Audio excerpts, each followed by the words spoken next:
Hello my dear students. तो हम लोग आज SN1 और SN2 रिएक्शन के बारे में बातचीत करेंगे। एल्किल हैलाइड की प्रॉपर्टीज। SN1 का मतलब है न्यूक्लियोफिलिक सब्स्टिट्यूशन रिएक्शन, यूनिमॉलिक्यूलर। और SN2 का मतलब है न्यूक्लियोफिलिक सब्स्टिट्यूशन रिएक्शन, बाइमॉलिक्यूलर। चलिए थोड़ी सी बातचीत करते हैं।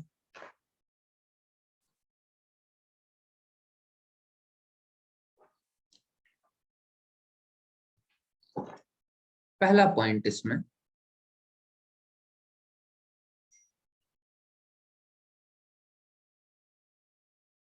Nucleophilic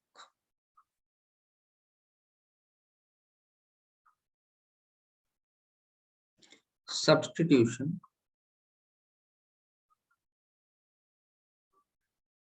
reaction is a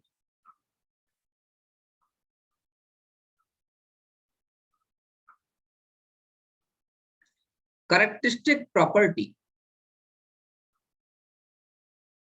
of alkyl halides.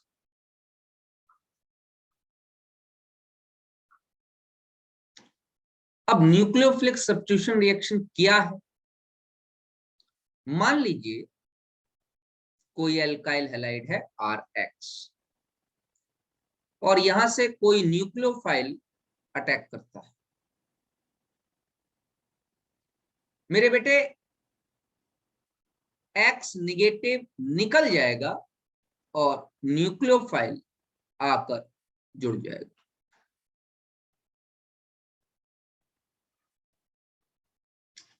एक न्यूक्लियोफाइल X निगेटिव अपनी पोजीशन से निकला, दूसरा न्यूक्लियोफाइल उसकी पोजीशन पर आकर जुड़ गया, तो it is a type of substitution reaction.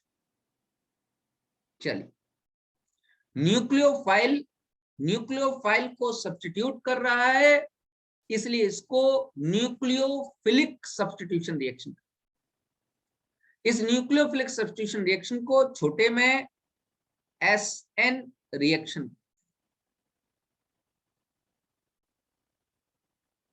SN reaction.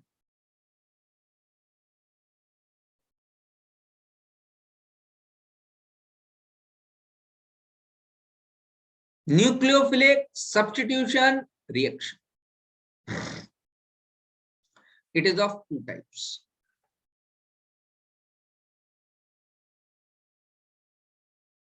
SN reaction is of two types. Number first, SN1, इसको कहते हैं unimolecular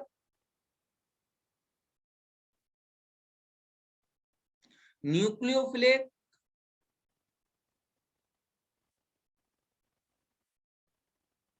substitution reaction.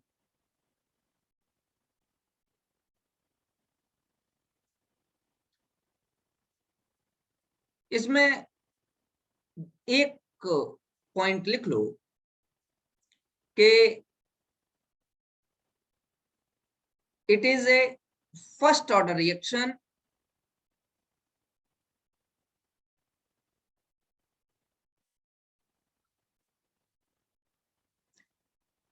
and takes place in two steps, means it is a two-step process.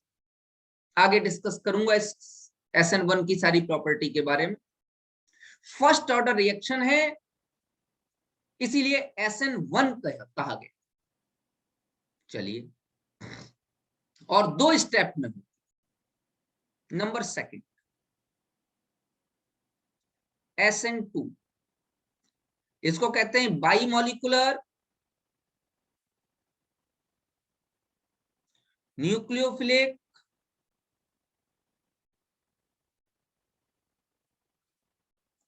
Substitution reaction. बेटे it is a second order reaction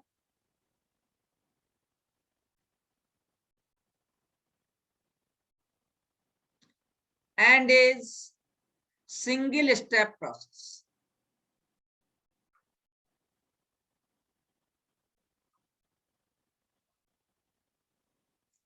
समझिएगा, बच्चे गलती कर जाते हैं, SN1 को देख के कहते हैं सर जब ये SN1 है तो 2 स्टेप क्यों है? ये जो 1 लगा हुआ है ये ऑर्डर ऑफ रिएक्शन का साइन है। SN1 फर्स्ट ऑर्डर की रिएक्शन, SN2 सेकंड ऑर्डर की रिएक्शन, SN1 2 स्टेप में होती है, SN2 सिंगल स्टेप में होती है। ठीक है, इन दोनों के बारे में थोड़ा सा डिस्कशन करेंगे, मतलब दोनों में डिफरेंस क्रिएट करेंगे, उसके बाद जो है इसके एग्जाम्पल्स के थ्रू एक्सप्लेन करें। कॉपी को 2 पार्ट्स में डिवाइड कर लेंगे बेटे, एक पार्ट में लिखेंगे SN1 और एक पार्ट में लिखेंगे SN2।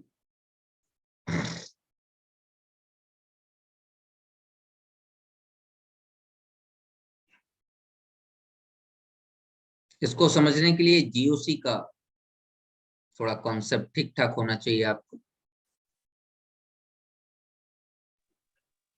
1 और 2 क्यों लिखा हुआ है ये तो मैंने आपको बता दिया कि 1 का मतलब है फर्स्ट ऑर्डर रिएक्शन और SN2 में 2 का मतलब है second order reaction.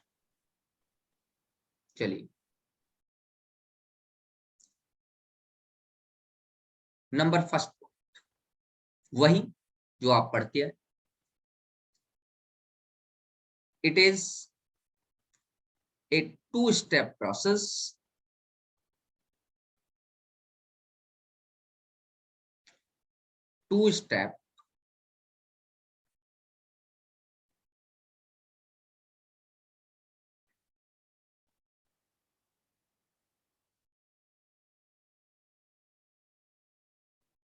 process and in the first step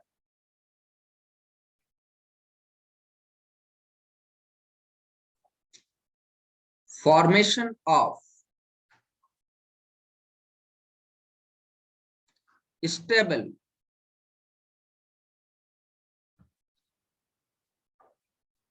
carbocation और carbonium ion takes place.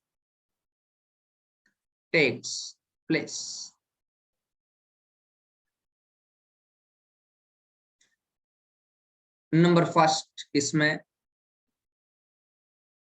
it is a single step process and proceeds via intermediate formation of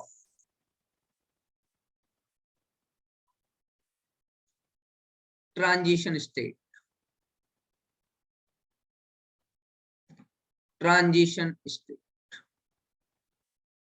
TS लिख लो बेटे।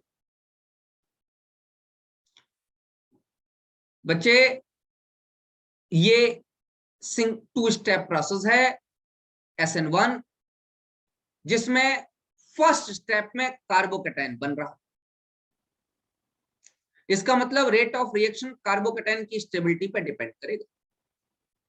जितना ज्यादा स्टेबल कार्बोकैटायन बनेगा SN1 होने की प्रोबेबिलिटी भी उतनी बढ़िया।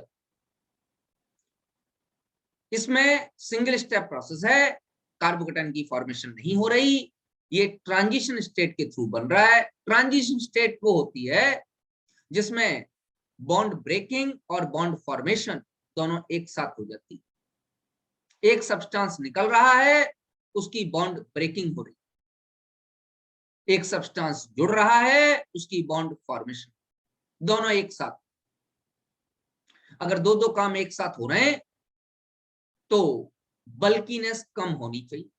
बल्कीनेस मतलब स्टेरिक हिंड्रेंस। जितना कम स्टेरिक हिंड्रेंस होगा, रिएक्शन उतनी बढ़िया तेज जगह या उतनी फास्ट होगी। बेटे तो second step second point rate of reaction पे लिख लो कि rate of reaction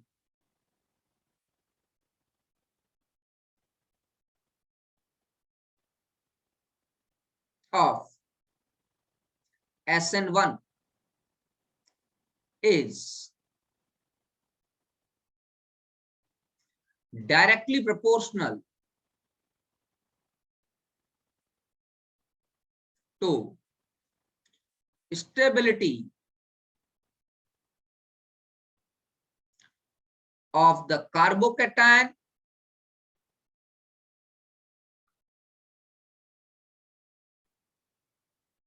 formed. Number second point, इसमें rate of reaction is inversely proportional to the steric hindrance.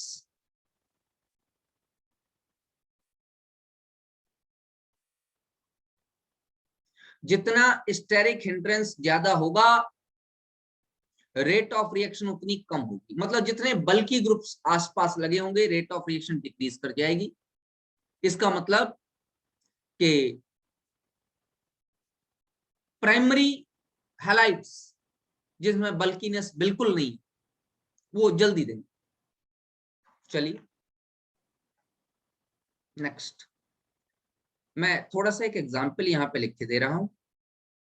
एक फॉर एग्जांपल बस, कार्बोकेटाइन की स्टेबिलिटी का जनरल ऑर्डर अगर हम देखें तो tertiary carbocation, secondary carbocation, primary carbocation and methyl carbocation. तो मिथाइल हैलाइड लगा देता, तो टर्शरी हैलाइड सबसे जल्दी देगा, फिर सेकेंडरी हैलाइड देगा, फिर प्राइमरी हैलाइड देगा, और मिथाइल हैलाइड सबसे देर में SN1 देने की कोशिश कर सकता है या नहीं देगा। तो जितना स्टेबल कार्बोकेटाइन बनेगा, SN1 देने की पॉसिबिलिटी उतनी बढ़िया। इसमें स्टेरिक हिंड्रेंस मतलब ठीक उल्टा order, CH3X no steric hindrance, very less hindrance, बहुत जल्दी SN2 जाएगा। प्राइमरी हैलाइड थोड़ी देर में, सेकेंडरी हैलाइड बहुत मुश्किल से, और tertiary halides rarest of the rare case में SN2 जाने की पॉसिबिलिटी रख सकते हैं, नहीं तो नहीं जाएंगे। क्योंकि टर्शरी हैलाइड के चारों तरफ CH3 या और भारी ग्रुप्स लगे हुए, जितने ज्यादा भारी ग्रुप्स लगे होंगे, स्टेरिक हिंड्रेंस उतना ज्यादा हो जाएगा। More the bulky group, more is the steric hindrance, and greater is the steric hindrance, lesser is the possibility of undergoing SN2 process. चलिए आगे की बात करते हैं। Number third point, polar protic solvents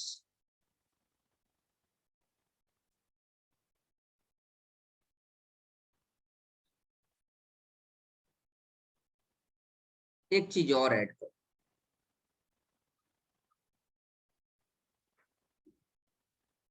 and weak base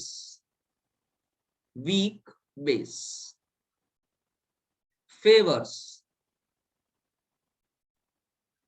the process. Polar जिसका dipole moment हो, protic protic मतलब जब हाइड्रोजन मोर इलेक्ट्रोनेगेटिव एलिमेंट से लगा, जैसे वाटर, ऑक्सीजन से दो दो हाइड्रोजन, एल्कोहल ऑक्सीजन से हाइड्रोजन लगा। Protic solvent, polar protic solvents and weak base favours the process. अच्छा, थर्ड पॉइंट इसमें लिख लीजिए, polar aprotic solvents and strong base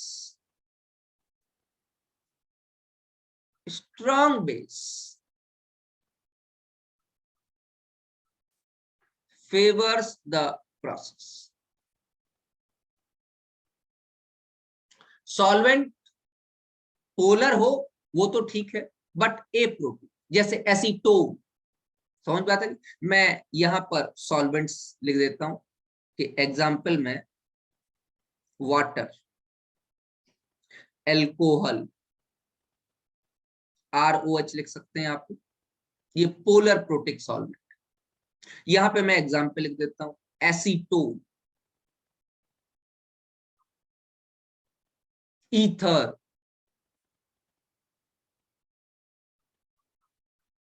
ये क्या है, polar aprotic solvents.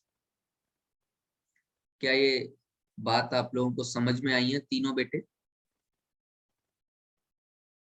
Yes sir. Yes sir. ठीक,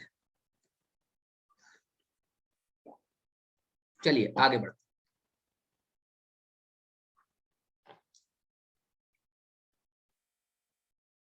यहां है SN1 और ये है SN2।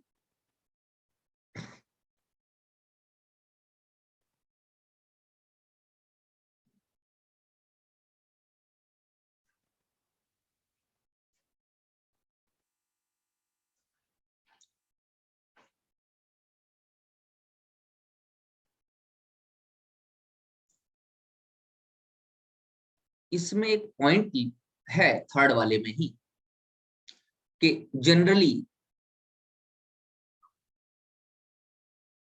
The solvent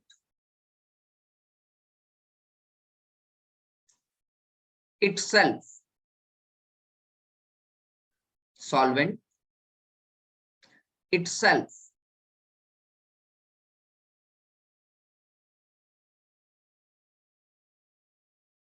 acts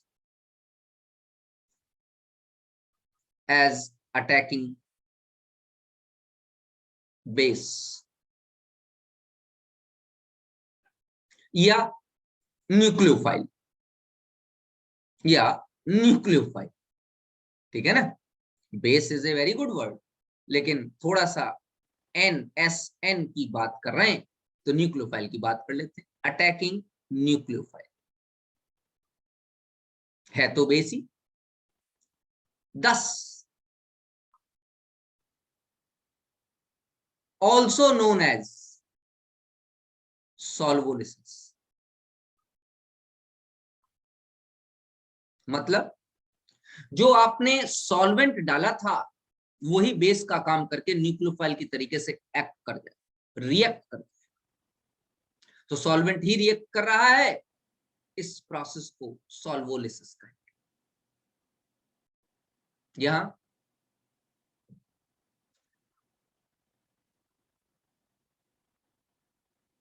attacking nucleophile is strong base, मतलब यहां पर सॉल्वेंट जाके रिएक्ट नहीं करेगा। Solvent will not take part in the SN2 process. चलिए fourth, formed carbocation, first step में जो बना,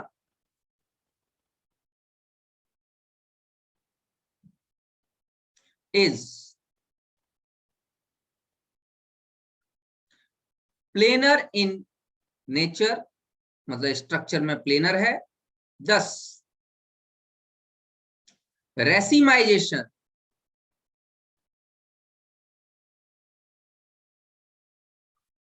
takes place.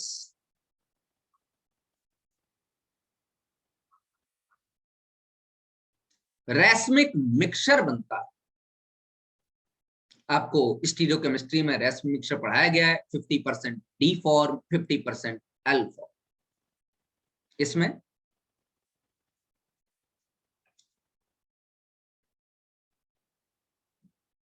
Due to formation of transition state,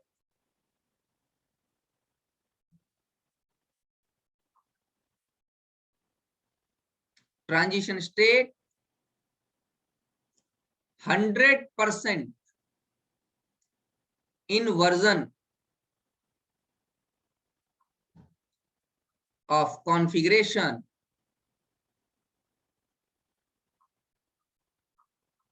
takes place.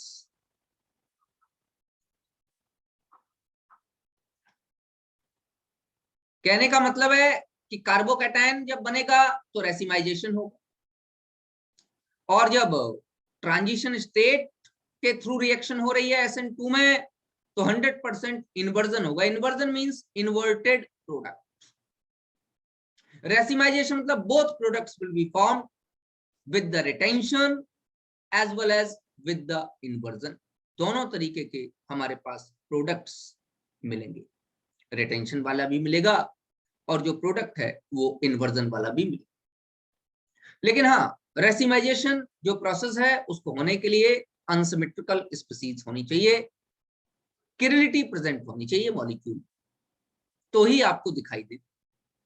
अगर मॉलिक्यूल में किरलिटी प्रेजेंट नहीं है, मतलब ऑप्टिकल आइसोमरिज्म प्रेजेंट नहीं है, तो उस केस में फिर रेसिमाइजेशन होगा तो आपको दिखाई नहीं देगा। मतलब उसको रेसिमाइजेशन नहीं कहा जा सकता, रेसिमिक मिक्सचर नहीं कहा जा सकता, क्योंकि वहां ऑप्टिकल एक्टिविटी नहीं। मुझे ये कहना चाहिए कि रेसिमाइजेशन नहीं, अटैक दोनों तरफ से होगा लेकिन रेसिमिक मिक्सचर नहीं बनेगा। क्यों? क्योंकि कार्बन अनसिमेट्रिकल अवेलेबल नहीं। तो अगर आप SN1 रिएक्शन के को जो है स्टीरियोकेमिकली स्टडी करना चाहते हैं तो आपको एक कार्बन ऐसा लेना पड़ेगा जो कार्बन क्या हो, रेसिमिक मिक्सचर बना सके। जैसे देखो एक एग्जांपल मैं आपको देता हूं। जैसे आप इस तरीके से किसी स्पीसीज को ऐसे ले सकते हैं। एक ऐसा हैलाइड है जिसमें R है, R डैश है, R डबल डैश है और X। अब आप इसकी किसी न्यूक्लियोफाइल के साथ सब्स्टिट्यूशन रिएक्शन करा रहे हैं। अगर आप ध्यान से देखें तो ये बीच वाला कार्बन किरल कार्बन, तो जो आपको प्रोडक्ट मिलेंगे वो कुछ इस तरीके से मिलेंगे। R, R dash, R double dash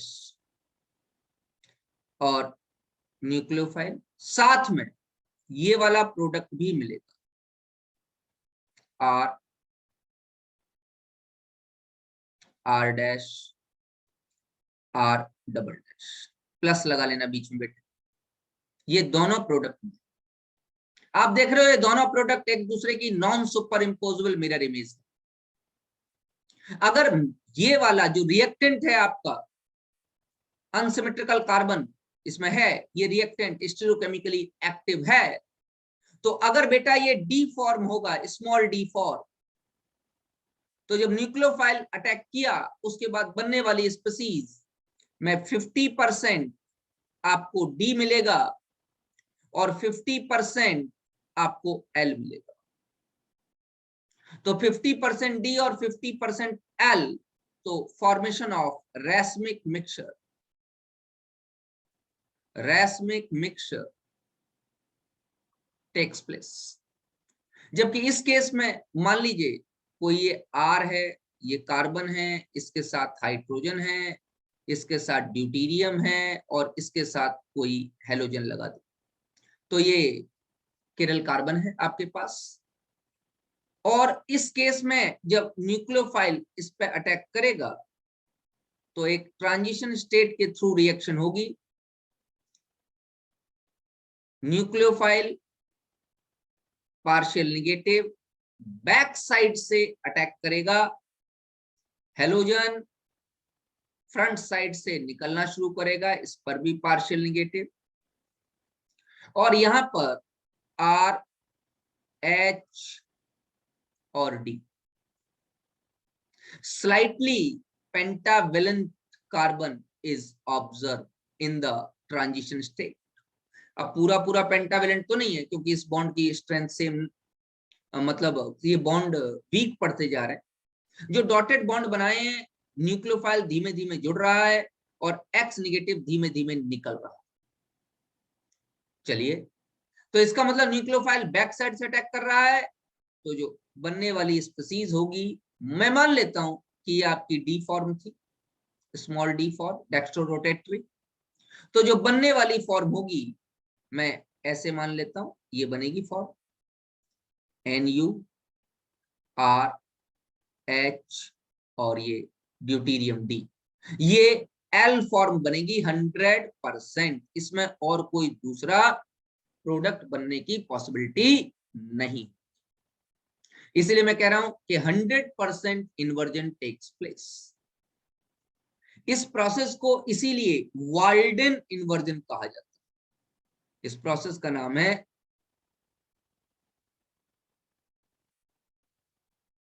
ऊपर लिख देता हूं,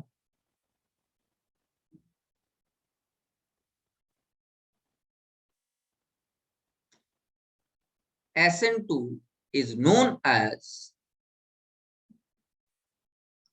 वाल्डन इन्वर्जन, और दूसरा नाम है अम्ब्रेला इन्वर्जन। आप वाल्डन इन्वर्जन कह सकते हैं या अम्ब्रेला इन्वर्जन कह सकते हैं। ये कुछ पॉइंट्स मैंने आपको बताए SN1 और SN2 के रिलेशन। चलिए एक एग्जांपल करके देखते हैं। मैंने आपको कुछ चीजें समझाई हैं, हम एक एग्जांपल करके देखते हैं कि इस एग्जांपल के थ्रू क्या SN1 और SN2 समझा जा सकता है। सर हाँ बेटे,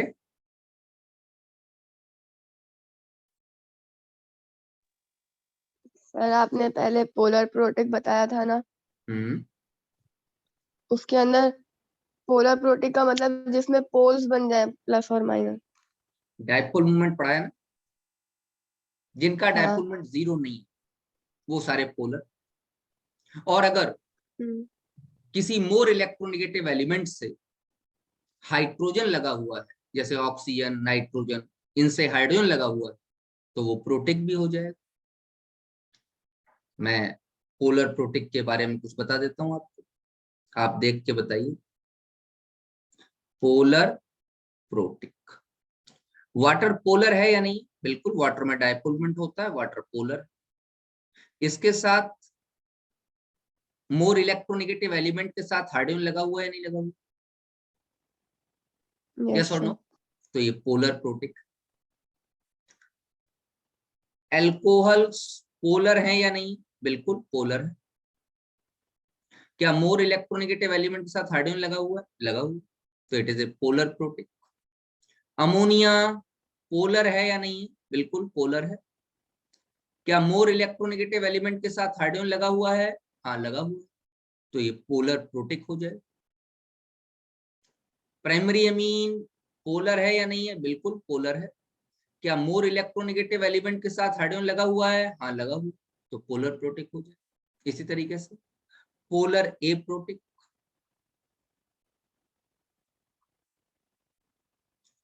पोलर ए प्रोटिक क्या चीज? Acetone CH3 CO CH3। Is it a polar molecule? Yes, it is a polar molecule.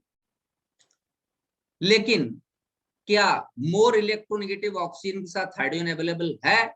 नहीं, तो it is a protein. Dimethyl ether CH3 O CH3, क्या ये पोलर है? बिल्कुल पोलर तो है, डायपोल मूवमेंट है इसमें। लेकिन क्या मोर इलेक्ट्रोनेगेटिव एलिमेंट के साथ हाइड्रोजन है? नहीं, तो ये polar aprotic. DMSO dimethyl sulfoxide S double bond O CH3, क्या ये पोलर है? यस, पोलर तो है। लेकिन क्या मोर इलेक्ट्रोनेगेटिव एलिमेंट के साथ हाइड्रोजन लगा हुआ है? नहीं, मोर इलेक्ट्रोनेगेटिव एलिमेंट के साथ हाइड्रोजन अवेलेबल नहीं है, तो ये क्या हो जाएगा? Polar aprotic. क्लियर हुआ? Yes sir. चलिए, we will talk about SN1। थोड़ी मैकेनिज्म डिस्कस करते हैं।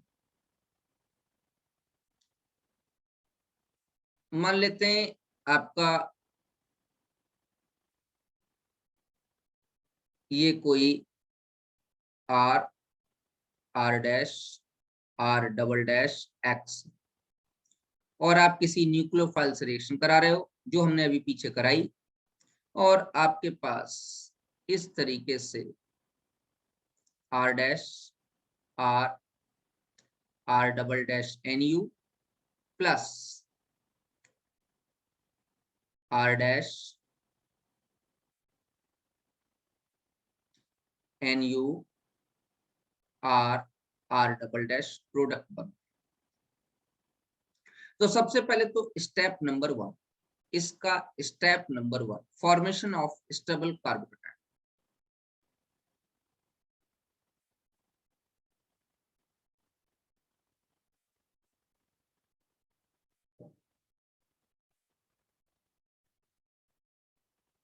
स्टेबल कार्बोकेटायन, बेटा बॉन्ड ब्रेक होगा,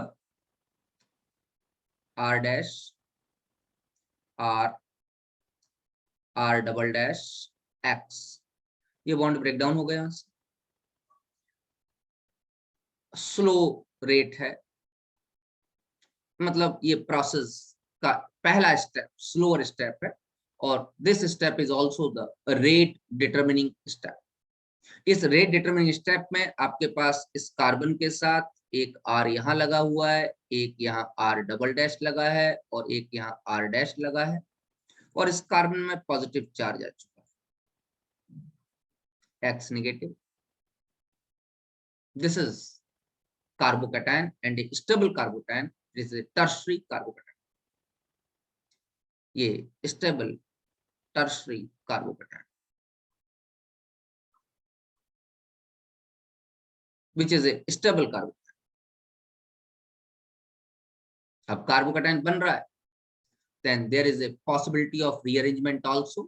अगर ऐसा इससे ज्यादा स्टेबल बनने की पॉसिबिलिटी है तो रीअरेंजमेंट हो सकता है। अच्छा, फिर क्या होगा?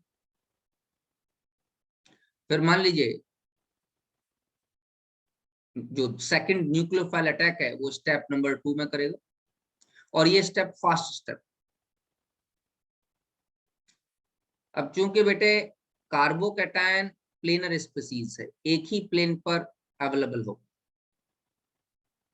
R, C, R dash, R double dash, तो जो न्यूक्लियोफाइल का अटैक होगा वो कहां से होगा? जो न्यूक्लियोफाइल अटैक करेगा वो कहां से करेगा?